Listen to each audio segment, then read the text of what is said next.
Ready? Was that?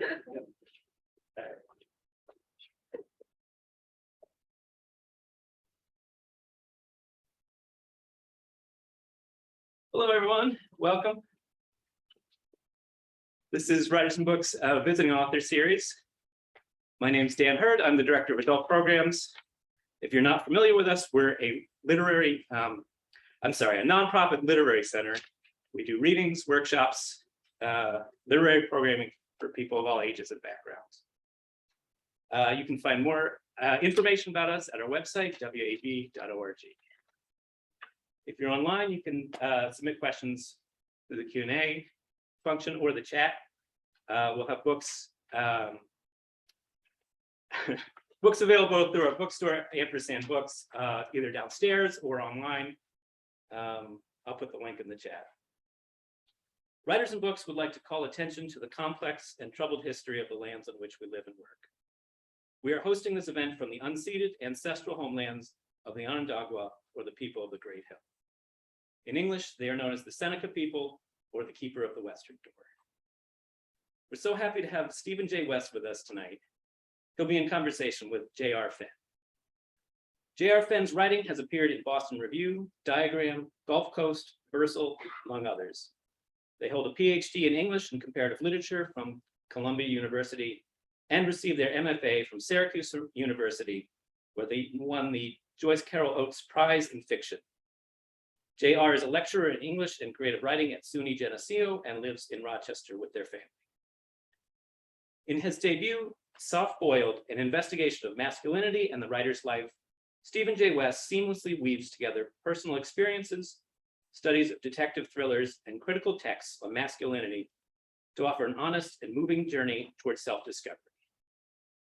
Stephen J. West's writing has been published in Brevity, Ninth Letter, PANK, and elsewhere, and is the curator behind the Undead Darlings series. He lives in Rochester, New York, where he is a visiting professor of English at St. John Fisher College. Please welcome Stephen J. West.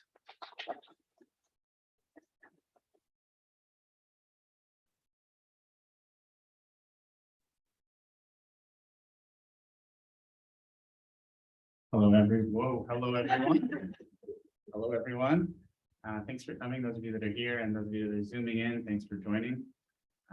Very excited to be visiting writer and reader here for Writers and Books, and to have a fantastic, super smart, creative writer in person and friend, J.R. Fenn, here to help me. So thanks for being here. So the way we're going to structure it, I think I'm going to read sections about 10-ish minutes long, and we'll have a brief conversation about some ideas that relate to that. Then I'll read another 10-minute section, another conversation, and then Q&A, anything that you want to bring up. I may stand up in the middle of this because right now I realize I'm like perched and like aiming. This might work. Oh yeah. So the first section I'm going to read is early in the book. It is it's actually the first time that I meet Frank Streets, the private investigator who I follow throughout this book, and basically make a profile of him along the way. And the relationship that he and I develop throughout becomes important, I think, as an anchor for the other kinds of threads and pieces of investigation that we'll talk about, and I'll read another section. So this takes place right when I'm waiting for him in a Staples parking lot in rural West Virginia. I pulled into the Staples parking lot and drove to the back as Frank Streets had instructed me to. The space I parked in was facing the only entrance. These would help. Yeah. I cut the engine, took a deep breath, and settled into my seat. I squinted into the morning sunlight that refracted through the windshield. Thank goodness for the clear day. I was anxious, and waiting in an empty parking lot with the kind of gray drizzle that seeps into your marrow would have pushed me over the edge. Before I settled into my space in the Staples lot to wait for Frank Streets, I had a few minutes to spare, so I pulled into the Go Mart nestled just down the road between Applebee's and Walmart. I walked to the coolers at the back of the store and stared hard at the cornucopia of bottled drinks. Frank Streets mentioned a couple times on the phone the night before that along with a handful of other essentials, granola bars, a thermos of coffee, Kodiak wintergreen snuff, he makes sure to bring his pee bottle when he's working a case. He told me to bring mine, as if I already had one designated for duty. Yup, of course, I replied. I didn't want to make it weird by asking too many questions about pee bottles. Peeing in a bottle is usually an act of necessity, one essentially performed only by males. I have no doubt women have peed in bottles throughout history, but there is little dispute that the male anatomy lends itself more naturally to the act. But that ergonomic advantage gets complicated, as so many things do, most things really, by the instinct men have to use their penises for cheap laughs. I've only peed in a bottle once in my life, as a teenager in the backseat of a car on a road trip with friends. I didn't really have to pee in the bottle, but it helped stave off the tedium of the drive. Can a pee bottle be any old bottle that's lying around? Would glass or plastic be better? Should it be opaque to avoid making a bold display of one's urine? Is it manly to urinate less, both in terms of frequency and volume? And if yes, is any capacity for a pee bottle over 12 ounces a faux pas of gender norms? I have to admit that I have the uncanny ability to pee more liquid than I actually take in. Is it emasculating to have to empty one's pee bottle mid-stakeout, let alone midstream? What does it say about me if I bring a 2-liter bottle? My penis is average size, but I sure can't piss a lot.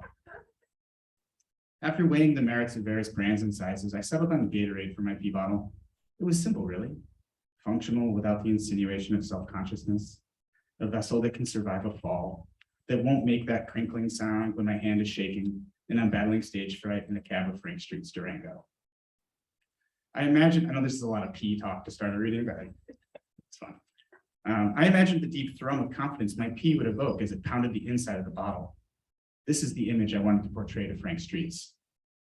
A man who knows what he is doing, confident with who he is and what he's about, with no qualms about publicly peeing in a bottle, let alone choosing one for the job. Maybe the necessity of the pee bottle in private investigation accounts for the scarcity of female detectives. At least it makes sense for their absence from the literary record, as everyone is painfully aware that male writers are obsessed with penises. Frank Streets pulled into the Staples parking lot and headed toward me, cutting diagonally across the grid of parking spaces, the 6-foot CB antenna mounted on its roof still swaying as the vehicle came to a stop. I unbuckled quickly and jumped out of my car, suddenly conscious that the hue of my Honda Fit, the salesman called Blackberry Pearl, was sparkling in the morning sunlight.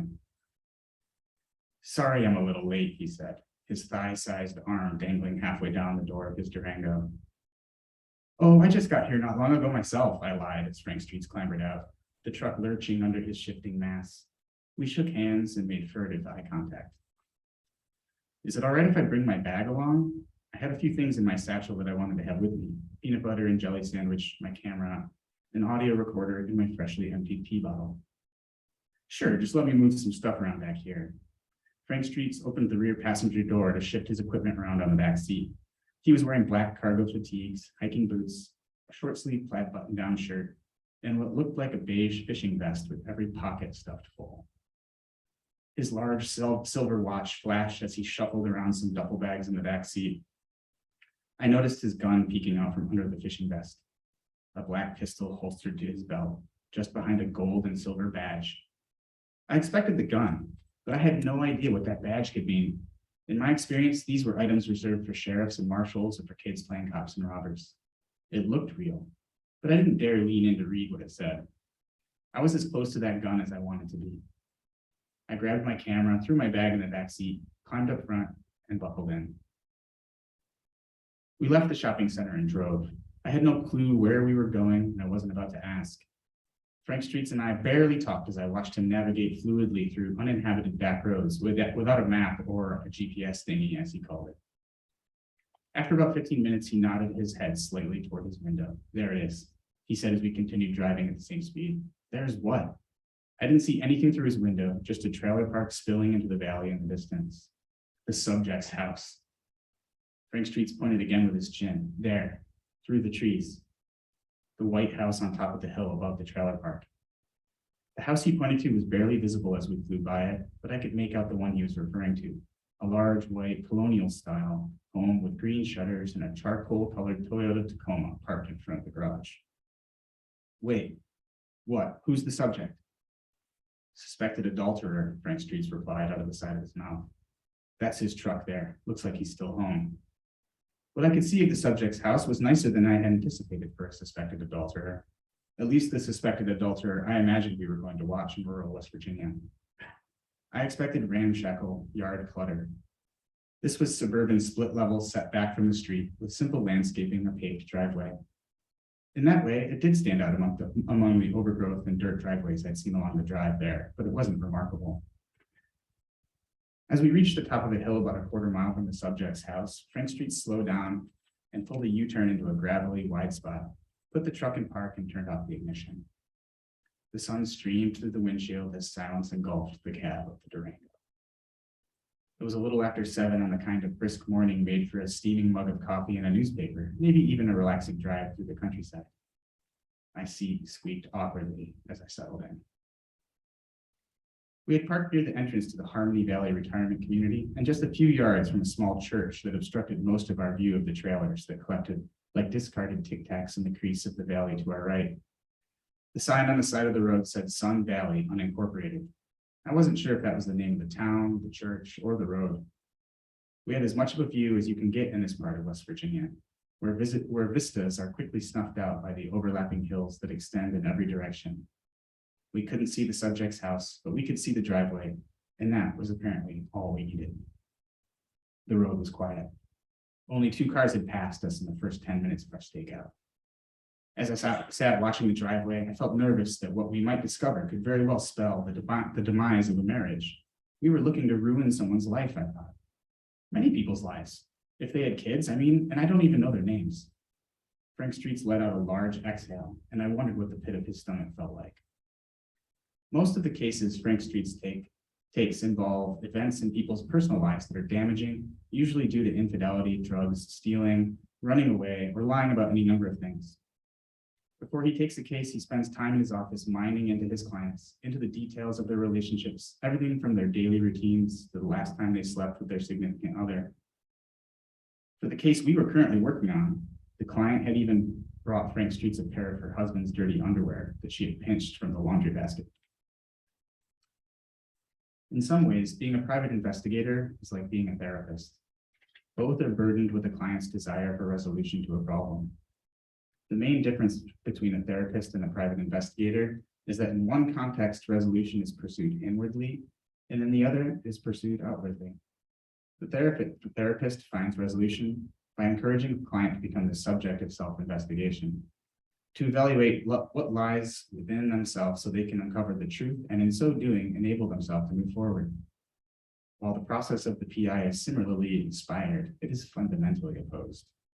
The PI finds resolution for a client by investigating the actions of others and uncovering the truth about them, enabling the client to then move forward.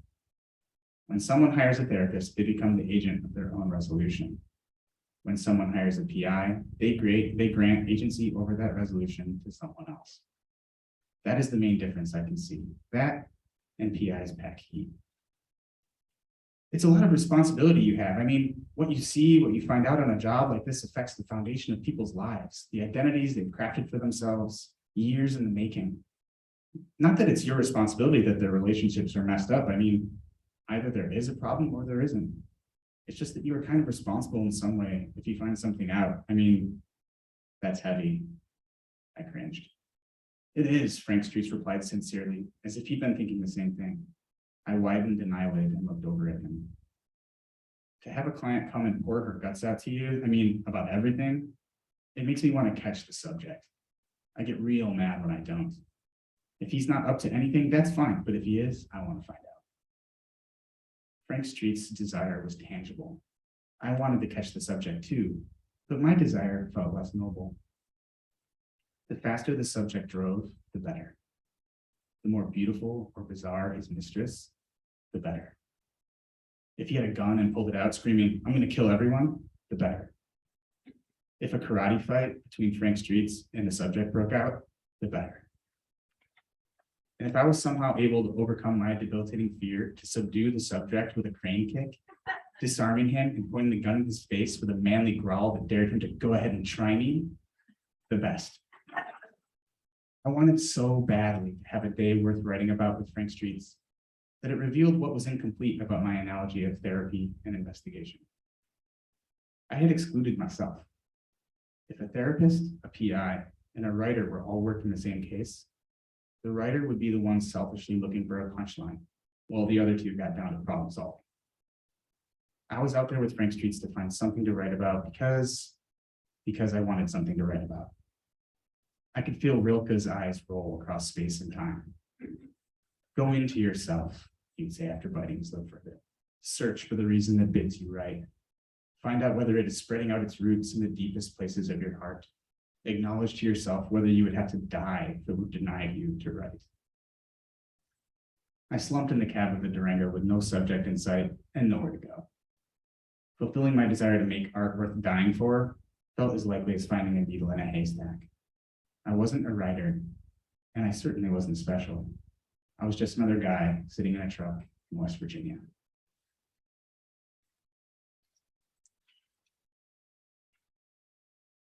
Thank you. Thank you for that, Stephen. Wow, something I love about this book. Can folks hear me all right if we don't swing this around? Anybody want Oh, this? you're getting a microphone. Oh, all right. Sorry. All right, how's that? Can you hear? That's better. It is better. Thank you so much for reading that. Something I love about this book is that line, I had excluded myself. And I love the way that the book is continually turning the lens back on the narrator.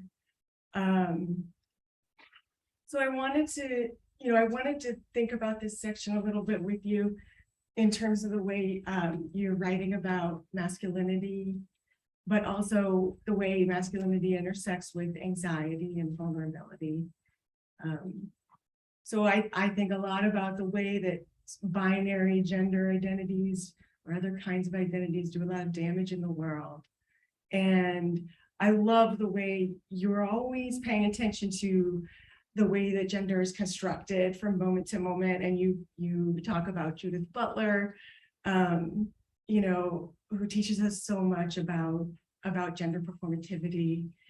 I was reading an article in the news recently that was talking about the way that some folks are worried that masculinity is disappearing in America, and there's a lot of anxiety about that, and that maybe it's no accident that something like the Proud Boys is arising at the very same time that we have a record number of women in Congress. We have more women graduating from college than men. So I just, I wanted to ask you, is that sort of zeitgeist part of what prompted you to take masculinity as a focus of this book now?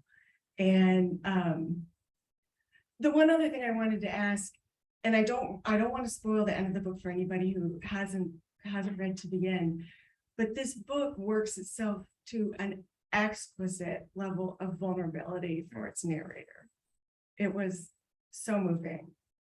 And, I wondered if that kind of vulnerability is an antidote to, this kind of anxiety that we have about masculinity, or, feeding into it. What is your take on that when it swings back? This is so funny. Just swing the microphone back. Frank Streets would be proud. Yeah. Right. These are good questions. Thank you. I'm finding that I'm talking about masculinity a lot when talking about this book, which I guess is good because that was a goal. So, okay, good. Okay, that's something that's in here.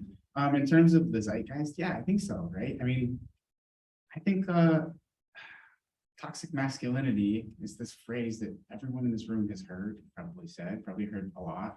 I also don't know how often we know what it means entirely, other than bad. And I also do think that it's real, even if I don't know how to define it. I'm no expert on it. I'm the expert of my own experience, right? But I get often asked, like, well, what do you think about toxic masculinity and how do we fix it? And I'm like, I don't know, but I do think it's real and exists. And that was one of the reasons I decided to make that a central part of the investigation in the book. If part of the project was to find something to write about, like I reveal in this opening section, and I'm honest with the fact that I'm like, in a cringy way, attaching myself to this very interesting person in Frank Streets to give myself some way into writing. I felt like I had to both investigate my own desire to write, but also how that then connected what became really an obvious disparity between how I felt in terms of my own masculinity and conceptions of gender performance, like you brought up, and what I was watching, not just through Frank Streets, but through a lot of kind of presentations of manhood that I could see in rural West Virginia while I lived there. So that just became something that, without necessarily making it like I'm writing about masculinity and trying to peel back the layers of it, just in describing Frank Streets and myself, it became apparent. So like I'm so glad I got to read the pee bottle scene to you all. But the pee bottle scene was one of the first things that I wrote before I knew I was writing about masculinity. Because I was like, well, I just want to be really upfront and aware and in tune with the anxiety I'm feeling in the presence of this other man in this world of work that he inhabits that felt very foreign to the work that I would do as a writer, as an academic. And I was very nervous about the pee bottle. So I'm like, I'm just going to write toward this. That section actually was much longer. So I shortened it after some editorial advice. But and then more of those moments kept coming up where I'd like analyze my own anxieties around certain decisions I had to make to hang with Frank Streets. And I'm like, well, this seems to be material. So that's kind of how I would go through it. And then I kind of find my way into investigating masculinity and my own fraught relationship with it. In terms of the idea of vulnerability, yeah, once I kind of realized that's what I was going to, I felt like I had to be as honest and authentic with my own relationship to masculinity, whatever, especially as a cis-sexual, heterosexual white male. Like this is something that I thought I couldn't just take for granted. And hearing and reading so many wonderful writers, poets, essayists in contemporary publishing talking about their own identities as like conduits into important conversations, social justice, progressive ideals. I was like, well, I can do this too if I look at who I am and then notice this great absence and silence around people that present like me and a body like me, not investigating themselves and their accountability. I thought like, well, here's some rich opportunities, I guess.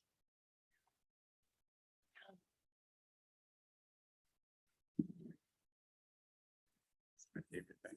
Sorry, okay, there we go. Yeah, I love the way, this book, in this section that you read, the narrator is so conscious of the color of is it a Honda Fit? Yes. Yeah. Tiniest car you can Yeah. buy. And I know that color, That's it's very, but it goes from poking fun at something like that, or even, just noticing what that means for the constitution of the narrator's gender identity in his eyes and Frank Street's eyes and all of that, to, ever deeper layers of investigation for the narrator. And I was really moved by that. I think that must have taken a lot of work. In terms of your process, this book has an incredible process. There's one moment in the book where the narrator talks about finding an ATM receipt and just how much significance there is in looking at an ATM receipt and seeing the timestamp and realizing, oh, here I am, like holding this thing on this day at this time. And that this is where your attention goes as an artist.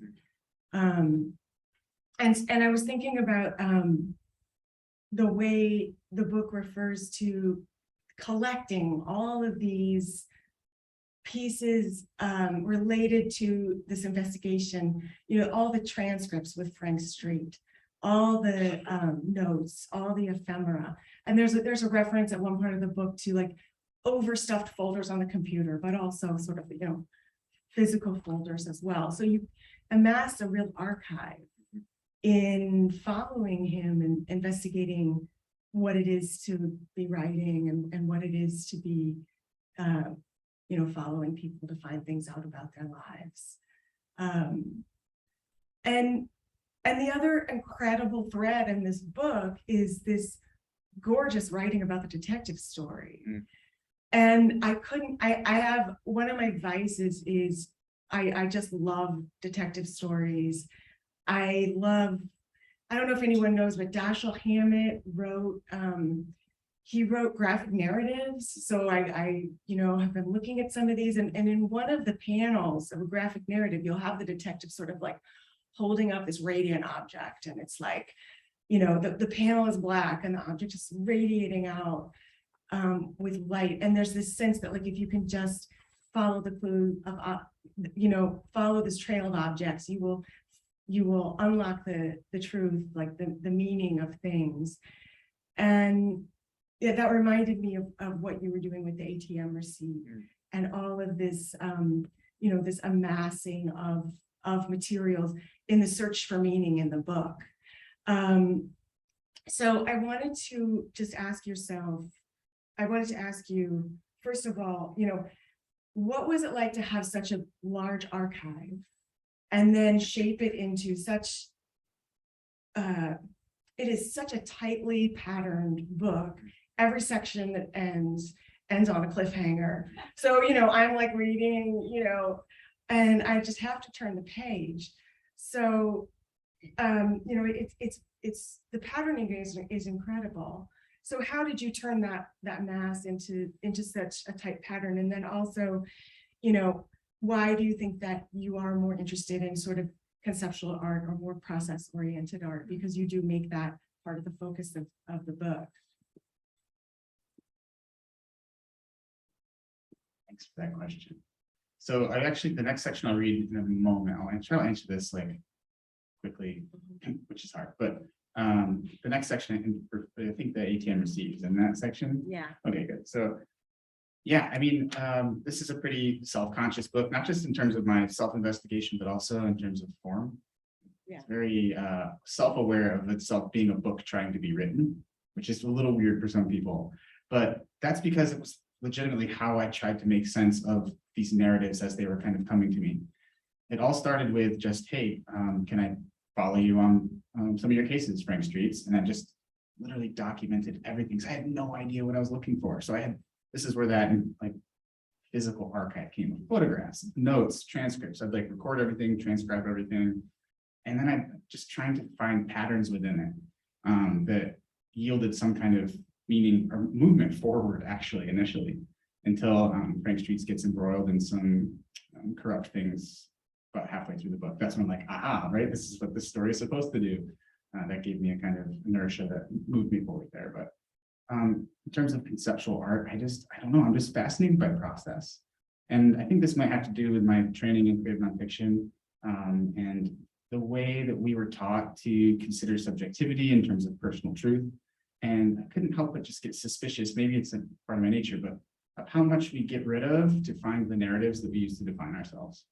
And I think like all the things we get rid of or overlook or move beyond have meaning too, right? And it makes me a bit suspicious of clean, concise stories, whether they're about ourselves or others. I want to know about the mess that happened around it, the mess that existed before that kind of clear path emerged. And so that's something that I try to belabor in talking about the writing of this book, but also it becomes a kind of, I don't know, theory, kind of manifesto of art as I see it, as something more authentic. We can debate if it is, but I think if we stop deciding what has value and what doesn't, we're authentically kind of encountering the world as we're living it, which to me, as someone who believes nonfiction stories are good and important, real stories matter. I want to see all of the things and be allowed to play and put the pieces together myself. So that's part of that. So should I read this next section? What did we say? What page?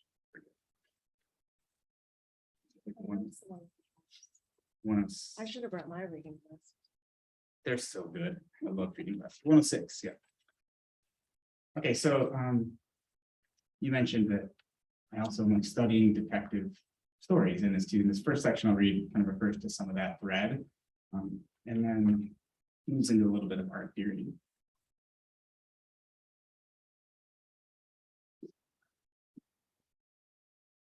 Escapist reading wasn't merely appealing to the status quo among a generation of men. In an essay he wrote for Harper's in the late 1940s, W.H. Auden confesses that, quote, "The reading of detective stories is an addiction like tobacco or alcohol." Auden is referring to whodunits, the genteel turn-of-the-century mystery stories that featured resourceful and rational genius detectives that typically encounter a surprise corpse or two in a cottage in the English countryside. These stories invite the reader to ride shotgun with a charming sleuth like Sherlock Holmes or Father Brown or Hercule Poirot, while he unravels the clues the murderer left behind to reveal the guilty party and motive in an aha payoff at the very end. In these detective stories, Auden writes, the audience does not know the truth at all. The detective, of his own free will, discovers and reveals what the murderer of his own free will tries to conceal. In a detective story, the decisive event, the crime, has already occurred, and it is only a matter of time before the truth is revealed. Time and space, Auden claims, are simply the when and where of revealing either what has to happen or what has actually happened. There is no escape, in other words. The outcome is fated by the actions that preceded the narrative. Auden suggests that, like Greek tragedy, detective stories differ from modern tragedy in that the characters are never transformed through the events that unfold in the story. This is not the intent of the detective story at all. In fact, for Auden, a detective or a villain that is changed by way of their actions would betray the purpose of the story, the very escapism they are written to foster. Despite this one commonality with tragedy, Auden thinks detective stories have about as much to do with Kimmel's theory of self-made men trying to reclaim their lost manhood as they do with real art.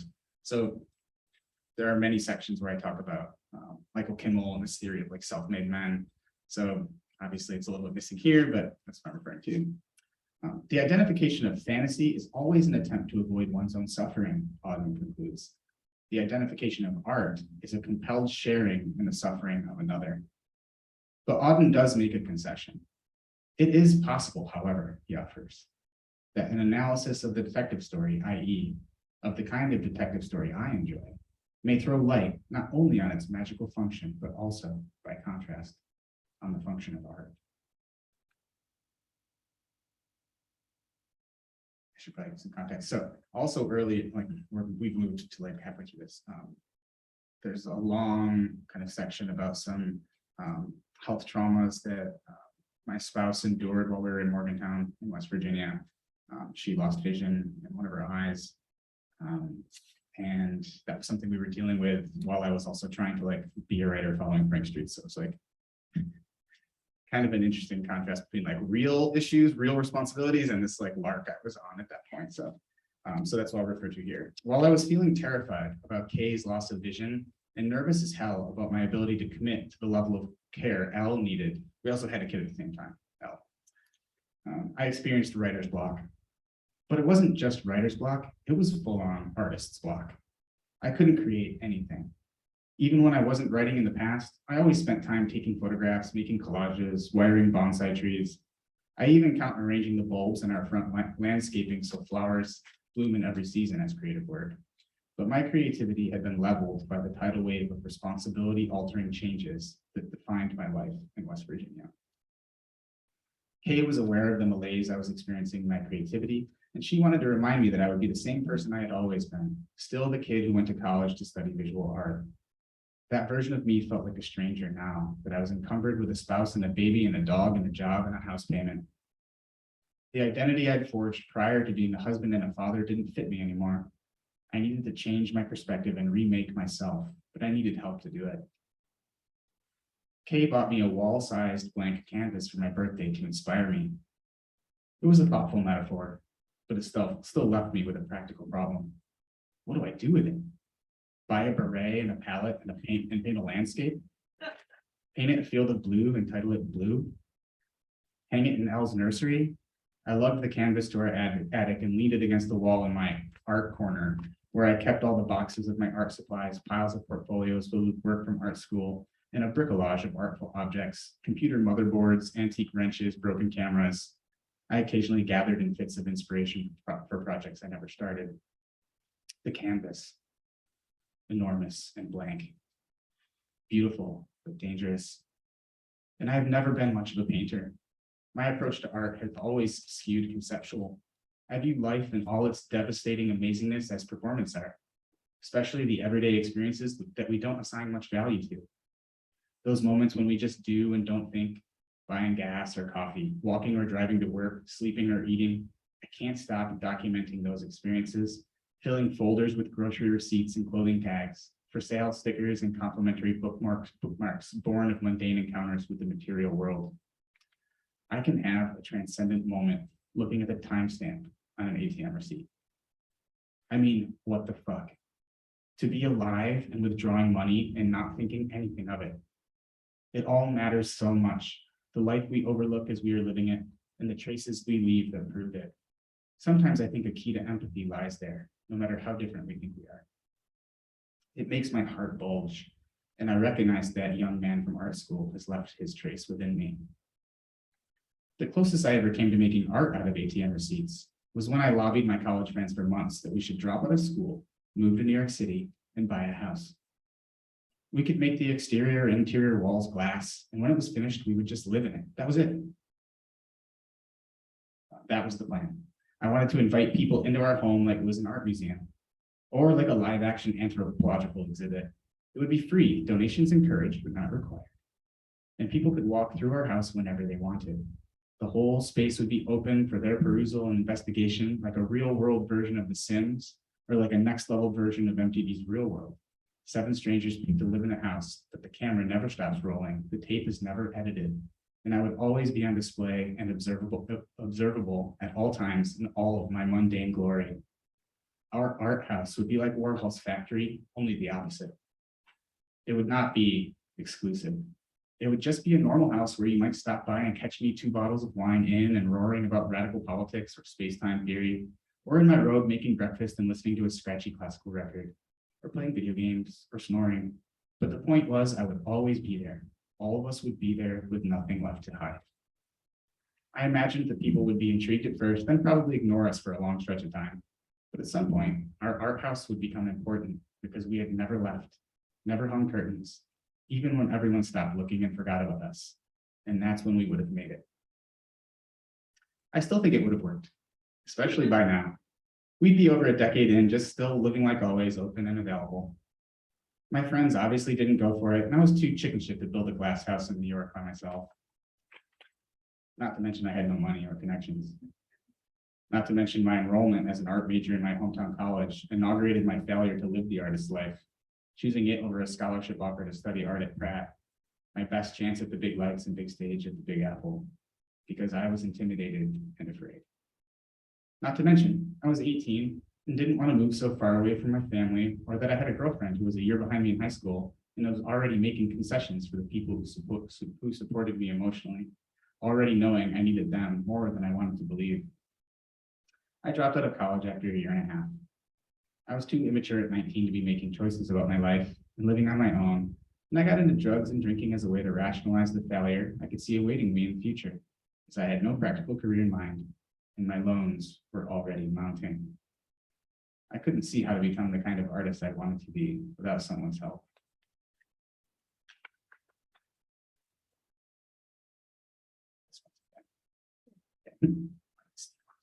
Frank Street slammed on his brakes in an indistinguishable stretch of road.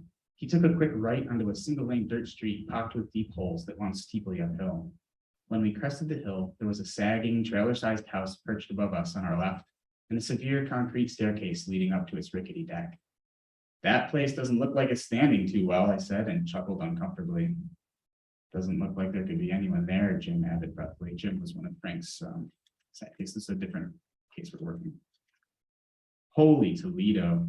The roof was more than falling in on itself. The ragged edge of shingles around the concavity that engulfed half of the roof looked sharp, like the seashells that gather in rifts at the edge of the tide as they wait for the next wave to smooth them into the sea. The house was shrouded in the patchwork of blue tarps that were stretched to their sinewy limits by the stagnant water that pooled in them, pressing down into the home below. Several threadbare sections of tarp flapped in the wind. "I'm going to run up and see if she's in there," Frank Streets unbuckled, and we all stared warily at the house. I couldn't imagine anyone living in it. The house looked like it had been dropped from the sky and buckled upon impact. It reminded me of an essay I read by Leah Perpura about her friend who purchases condemned houses, lifts them into the sky via cranes and helicopters, and then photographs them as they plummet and impact the ground. Perpura says his intent isn't to literalize a metaphor for the destruction of the family, nor is it a comment on the safety and stability the house represents, the demolition of that myth. I'm not so sure. Perpura quotes the artist as saying, quote, "The process was never intended to be a concern for the viewer." But I'm suspicious of the sanctity of a house falling from the sky. I need to believe art also thrived in it before, in the unposed lives that scurried through it when it was solidly on the ground, filled with a family going about their business of sleeping and eating and shitting and laughing and crying and screaming, dreaming they could drop whatever they wanted from the sky, as long as they did it together, and not worry if it was good art or bad art or if anyone cared. It is more like returning to an old house whose floors are strewn with litter, whose rooms are stacked full of cookie jars and photo albums and faded letters, Sonia Livingston writes of her process as a writer. I enter that house and begin to wade through it all, picking things up one at a time, examining them, sometimes with wonder or sadness or even regret, but looking closely, taking my time and making note of things before setting them into their proper places and moving on. It's a good quote, Sonia Livingston. And I can make a house fall from the sky in about a minute with Photoshop. I did learn something in art school, after all. To remove the messy process of living from art and only share the sterile version you want people to believe is too manipulative to be authentic. It's just too clean to be true. How does someone move from the routines of an ordinary life to those required to drop a house from the sky? From sleeping and eating and drinking coffee and checking Twitter and changing diapers and all the rest of it to making art for art's sake. If I was that artist, how would I rectify the guilt I felt every time I left home while Kay and Elle were still eating breakfast to go to a site with a helicopter and a crane and a house emptied of furniture, without cabinets full of table settings, without pantries jangling with canned goods, with no crumbs that need to be vacuumed, with no toys that need to be picked up, just to drop it from the sky and not share that process with anyone? How can a man dropping a house from the sky to destroy it not become a metaphor for his crisis of masculinity?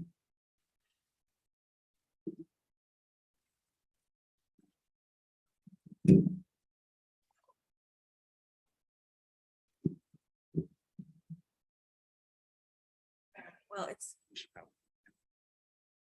it's about time to go to audience questions, but I don't know how you get through that paragraph about the family in the house without crying. I just find that so moving. So thank you for reading that. So I think we've got about 10, 15 minutes left. Does anybody, I know I have more questions, but it would be wonderful if folks want to ask Stephen some questions.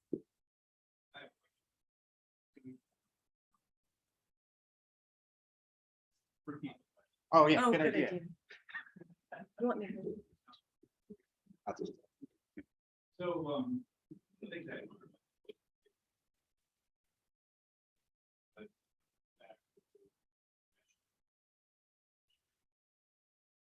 I always admire the writers who do that. Ideas. And you have such a good writer for this, and then again, you have a deeply moving experience that ranges from almost partial beginning with a man character, how we want to describe this, which is putting it.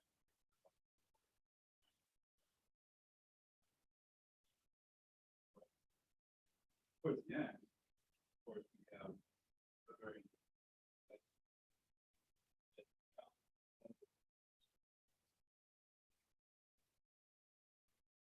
what I'm curious about is at what point writing did it shift for you from, I'm gonna write a book about PI, so I'm gonna write a book about myself, but not just myself, about rights and then leave the So the question is, how and when did I decide or realize maybe, or decide when this book would be not just about following a private investigator in West Virginia, but then also an investigation of masculinity. Yes. Thank you. Thank you. Okay, I'm just make sure I had that right. So it was after I had written quite a bit of these initial capers with Frank Streets, which I love that you described as farcical, because I wanted it to feel a little bit like pastiche, a little silly in moments early on, especially at my kind of what's the word I'm looking for? Like, have me be the kind of center of that humor. That was fun to endear to a reader. Also very from like a kind of trope of nonfiction writing. Anyway, I shared some of this stuff with a trusted reader from graduate school, and actually read about this in the final draft of this manuscript. And this reader, I was like, what do I have here? Like, what am I doing? And they were like, well, there's good writing here, but like, so what? And I'm like, I know, like, so what? Like, I don't know. Like, what am I doing? And that question I kind of answered earlier about realizing my place as a writer writing this story and trying to figure out what value it can have. This reader helped me kind of dig into that. They were like, well, you're a man. Why don't you write about that? Like, no one wants to read that. I'm like, well, you're a white man. You can dig into that. You're a straight white man. And like, nobody wants to. And I'm like, why am I so resistant to writing about this? And if the project was to really, truly try to authentically self-investigate, I'm like, well, I'm resisting this because I'm scared of it. I'm nervous about writing about that because I don't think it has value. I'm worried what people will think. I believe in making space for others and other voices, and I don't want to take up that space too. And I'm like, maybe I can do it. Maybe there's a way I can talk toward that in the way I investigate that. And it was just like a testament to having people who read your early drafts that you trust, giving you hard feedback. And it was so valuable.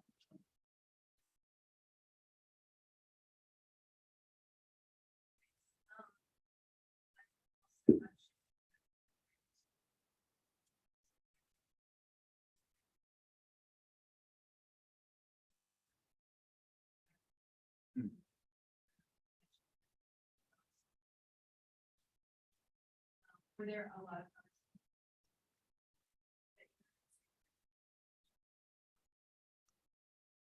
You mean of like, they were big and then yes.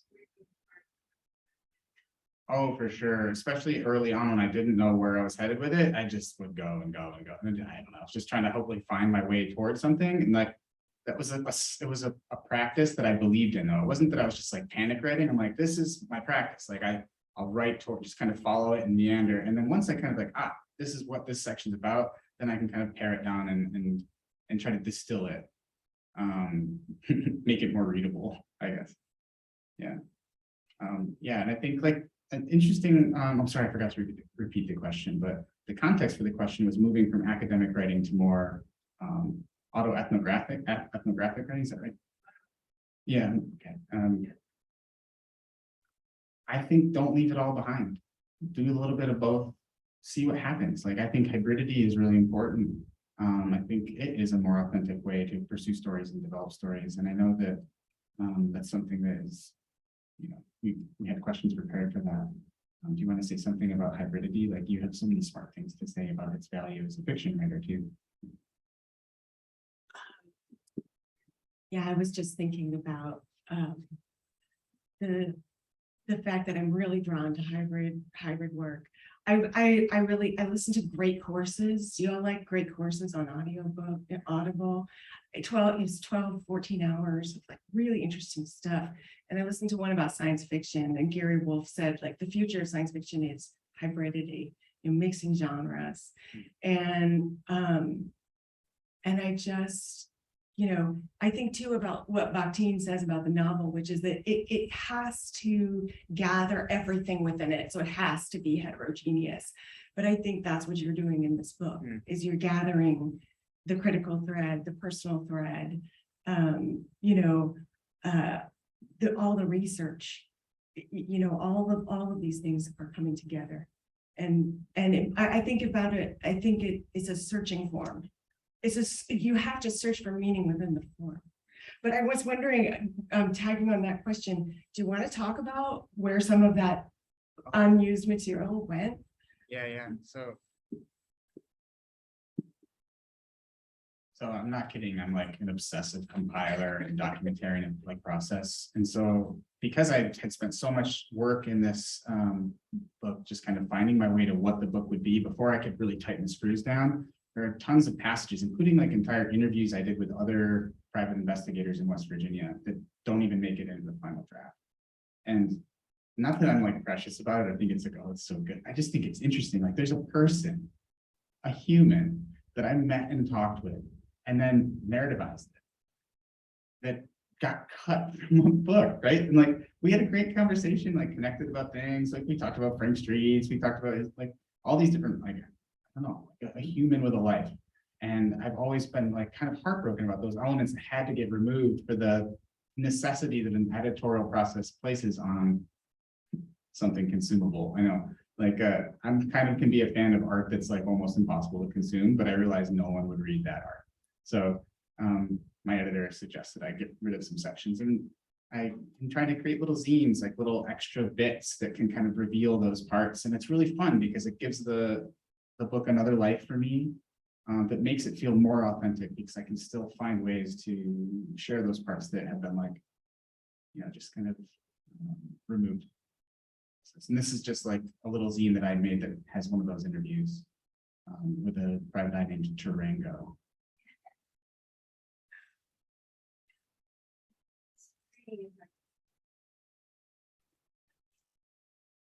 I was really touched by the sudden unexpected revelation of fear as a 19-year-old.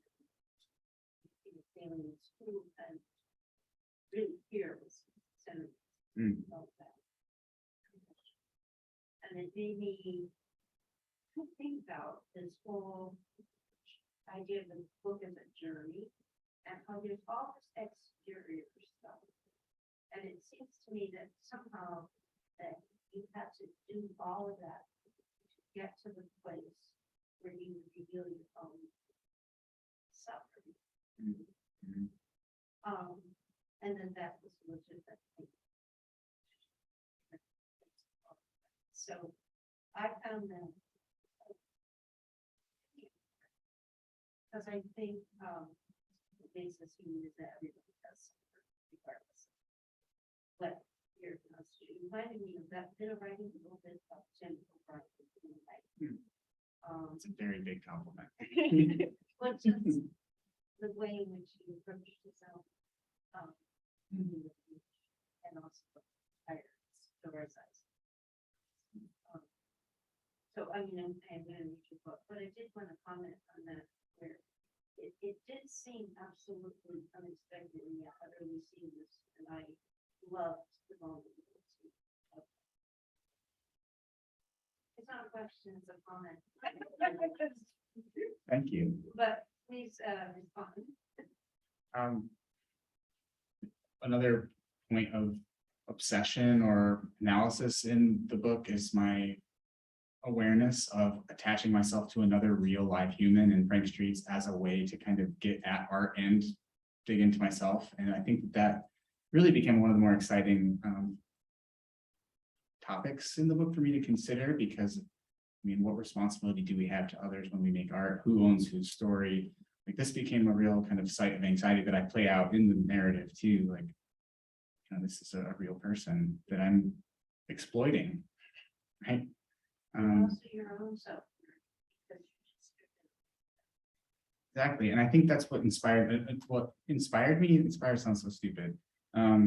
Compelled me to be supremely vulnerable and self-critical. It's like, if I'm going to make art with this other person centered, and I'm going to reveal them, show them have the reader draw interpretations about them and the actions they take, their masculinity by how I portray them, I better darn well do that seriously with myself too. Otherwise, what am I doing? So that was kind of the thought process behind it. I think we have time for one more question. What do you think? Do we have time for one more question? I have a question Yeah. online. Sejal, what do you find most rewarding or surprising about publishing software? So thank you for the question, Sejal. What did I find most rewarding or surprising about publishing Softboiled? I guess surprising is that I'm getting a sense that readers have two reactions to it. I'm very severely self-critical in this book.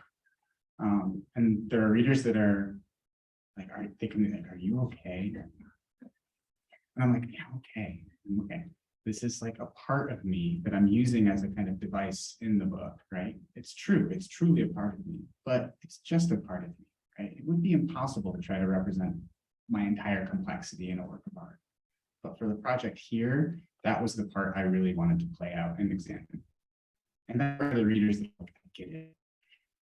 Like, I get that kind of like self-critical, self-punishing kind of, I don't know, move or like element of being a human. And I think that's been both rewarding and surprising.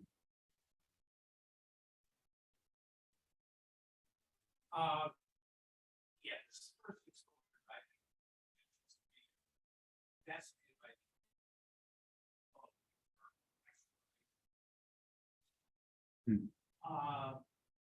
I am taking up creative content myself. I've been a passionate writer since high school. So I have 4 decades of journals that I've been going through, and my own journals, of course. And I have a big part of that is you look at yourself through the years and not remembering myself back there, but seeing myself as I was writing at that time period. That it's my conception of masculinity is went through, which is everything you are. Changes that it's masculinity that it's not necessarily an object, but it's like you said, a journey. That you know, you got all the bravado when you're young, you're 19, you're 21, and then you get into your 30s, there you feel stride, and then you get into your 40s, and a little bit over the peak, and then you get into your 50s, you know, just completely different view of the relationships that you've had, the scars and dings that are part of life that as you deal with as a man and masculinity, that I wondered if, as you were talking to the investigators, and I know this type very well from my career of work, that did you find that they were a little bit of a journey in addition to yourself, or what? How did you see it as masculinity more as an object, be examined and tried to be understood, or as a continuum as we go through different ages of our lives and examine something? I don't know if that makes sense. So are you asking how I viewed the private investment? Yeah, I conclude on that as masculinity is a little bit of a journey, some complexity over different stages with different people. I think so. I guess the question is like, how do I view masculinity? Is it like something that exists on a spectrum that's flexible, that can change over time? I think that. I don't think of it as like a monolithic kind of set of behaviors. I think it does, like, I'd like to think of it as a plurality, like masculinities, and we, you know, it does and should and can change. I think it needs to change actually, for it to be something that remains healthy and positive for all people, I guess. I did encounter some people, like the private eyes that I interviewed and interacted with, that had a very solid and what seemed like an immovable kind of conception of masculinity. And I always found that to be interesting, how some people are willing to reflect, keep journals, which to me would be like keeping track of one's personal development, interactions, experiences with the world. That's such a rich archive you have too. How cool is that? I'm very excited for you. Yeah, that's really neat. But I don't know if that answers your question, but yeah.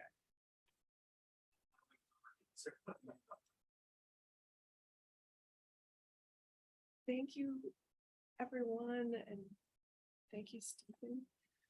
Thanks for participating and making me feel so comfortable up here and asking great questions and helping me prepare for this. That was great. And thanks for everyone that came and listened and hung around a little over. Appreciate it. And thank you for writing such a wonderful book.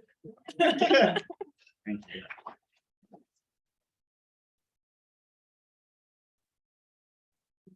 Books on sale downstairs, if you want to get a copy. Yeah, and, thank you, Stephen. Have a great night. Great cover art. Yeah. Yeah.